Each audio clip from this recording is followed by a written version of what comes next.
Picture this. It is Friday evening in Seattle. The city is draped in rainbow flags. Pride weekend is in full swing. Parades, festivals, tens of thousands of people celebrating in the streets.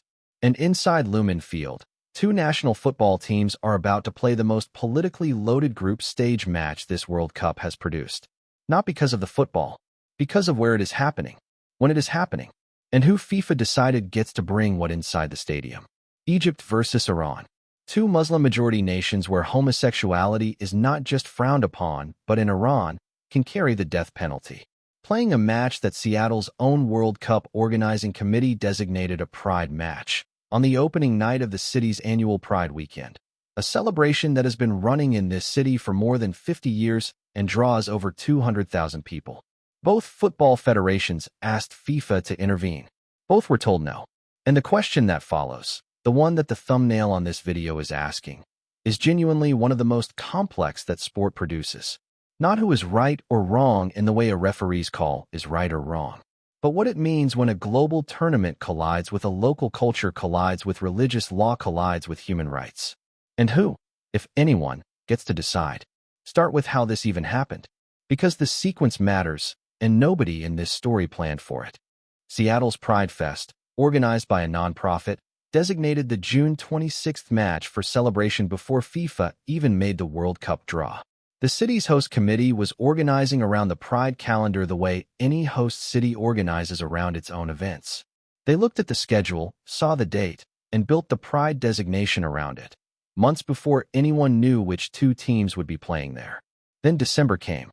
FIFA made the draw, and the two teams assigned to Lumen Field on June 26th were Egypt and Iran. Egypt's Football Association immediately issued a statement saying it had sent a letter to FIFA categorically rejecting any activities related to supporting homosexuality during the match. Not a quiet request through diplomatic channels. A public rejection. Categorical. No ambiguity. The Iran Football Federation asked FIFA to prevent ceremonies and activities supporting the LGBTQ+ community, as well as symbols and other representations, both surrounding and inside the stadium. Two federations. Two formal requests. Both denied. FIFA reiterated on Thursday that fans would not be prohibited from bringing rainbow flags inside Lumen Field. The FIFA World Cup 2026 is an inclusive event that welcomes people from all backgrounds. Fans of all sexual orientations and gender identities are welcome at matches and events, FIFA said. General statements of human rights, including rainbow flags and other flags representing sexual orientation and gender identity, are permitted under the FIFA World Cup 2026 Stadium Code of Conduct and may be displayed inside stadiums. Permitted. Inside the stadium. During a match between two countries where the community those flags represent faces persecution, imprisonment, and in Iran's case, execution. Now here is where it gets genuinely complicated. Because this story is not a simple one, and anyone who tries to make it simple is not being honest with you. FIFA's position is legally and structurally coherent. They run the stadiums and the official fan zones. The Pride celebrations in Seattle are organized by the city and do not have anything to do with FIFA as such. FIFA cannot tell a city what to do on its own streets. And inside the stadium, their code of conduct permits flags representing sexual orientation and gender identity, which is the same rule applied everywhere else at this World Cup. To ban rainbow flags specifically for this match, because of the identity of the two teams playing, would mean treating a human rights symbol differently depending on which team's fans might object to it. FIFA tried to thread the needle. Infantino said in January, "I must clarify that there will be no Pride match at the World Cup. There will be a FIFA World Cup match in Seattle, and on the same day, events organized by external organizations will be taking place in the city." A technical distinction. The events outside are nothing to do with FIFA.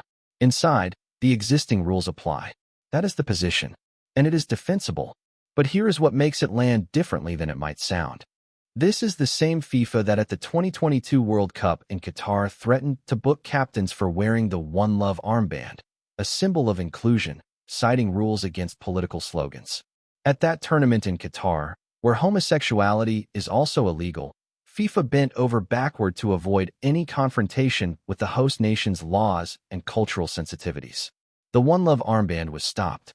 Protests from players were managed and minimized.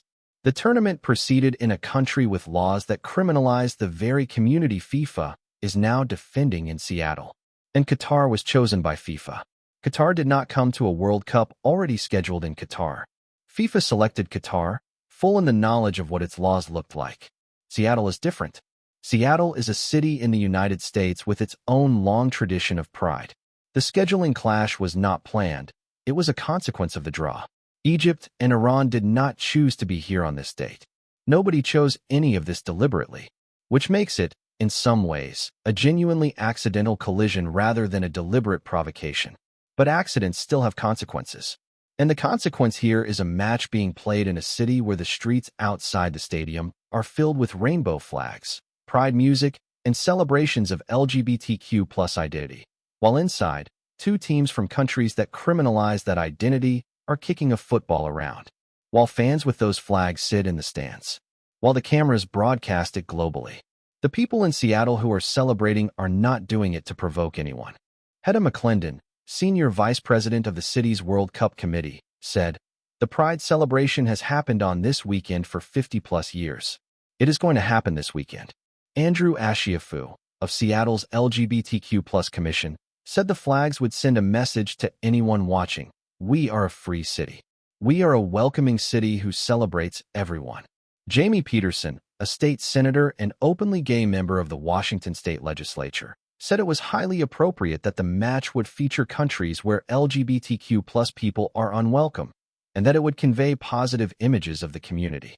These are people standing up for something they believe in their own city, on a date that has been significant to them for half a century.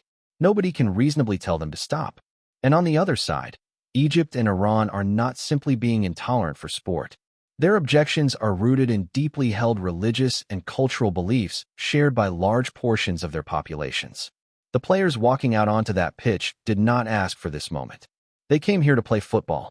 They are now the faces of a clash of values that is far bigger and far older than a World Cup group game. The question the thumbnail asks, "Who is right?" does not have a clean answer. And that discomfort is the point. What FIFA has done is made a call that reflects the laws and norms of its host city rather than the laws and norms of the two competing nations. That is, in some ways, how it should work. When you host the world comes to you on your terms. But it sits uneasily alongside a tournament that banned the lion and sun flag from Iranian fans citing political neutrality, that stripped the One Love armband in Qatar citing the same principle, and that now invokes inclusion as the reason it will not stop a rainbow flag entering a stadium where two teams from countries with anti-gay laws are playing. Neutrality, it turns out, is not actually neutral. It is always a choice. And every choice FIFA makes, which flags are political, which flags are human rights, which host cities' values get priority, reflects a set of priorities that someone, somewhere, is going to find wrong. In a few hours, Egypt and Iran play. The streets of Seattle will be alive. The stadium will fill.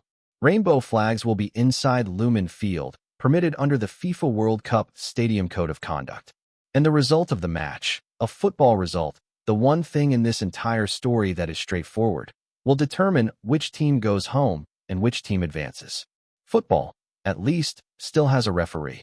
Subscribe for World Cup coverage that asks the questions everyone else is stepping around.